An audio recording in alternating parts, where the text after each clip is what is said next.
يا ماما ولا تطلق اليوم بسببك انت؟ لا تخافيش.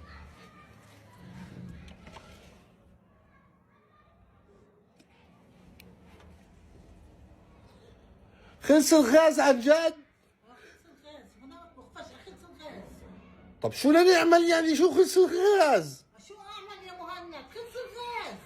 يعني احنا يعني هيك نضل صايمين؟ يعني مش رح ناكل زي الجيران والصايمين؟ يا مهند خلص الغاز. طب يعني مش رح ناكل؟ مش بايدي، خلص الغاز.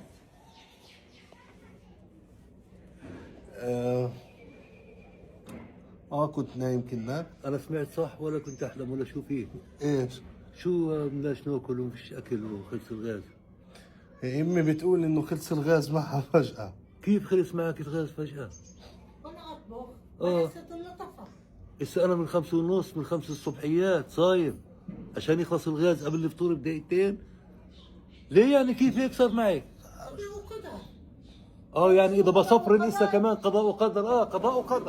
قضاء وقدر. خلص قضاء وقدر. بضل شوي. اكيد كنتوا تمزحوا انتوا صح؟ كيف المقلب اللي اكلته انا انكم كل يعني وخليتوني اتعصب تمزحوا انه خلص الغاز صح؟ بقول لك بمزح، انت شايفني قاعده على الطاوله، شايفني قاعده بالبطاق زي العادي. شو يعني؟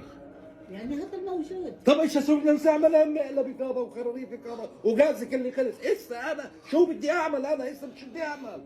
يعني خليتيني انا بين ما الله على هاليوم، وهيك كنت انت بتقدري تعرفي من امبارح بالليل. بس بتعرف معنا بصير الغاز بصير غاز يخف. هيك بصير يغز مش بنطيش مره واحده. مين هي؟ مسؤولية مين هي؟ مش عارف انا. ايه مش عجبك سكر يا مهند. شو بدنا نعمل هسه شو بدنا اسمع، ناكل احنا؟ انا بقول شو بعرفني اطلع عند دار عمي مصطفى وعمي رشيد وعمي سمير واجيب نتبعر من هون صحن ومن هون صحن ومن هون صحن، نقعد نتبعر عشان ناكل عشان امك تلبسط ويخلص الغاز، صح؟ قول لي صح، مزبوط؟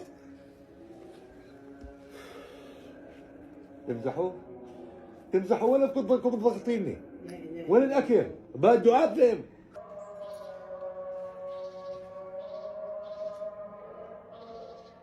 إذا بفيق بعمل كارت خليني نايم.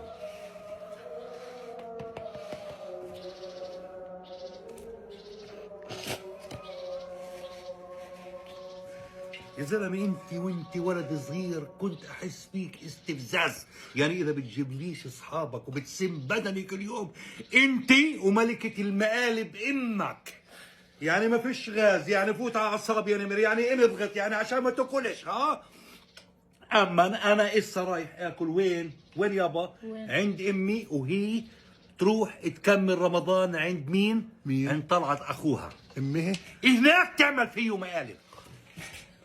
لا بس بحكي تسمح لي ونص انت وياها.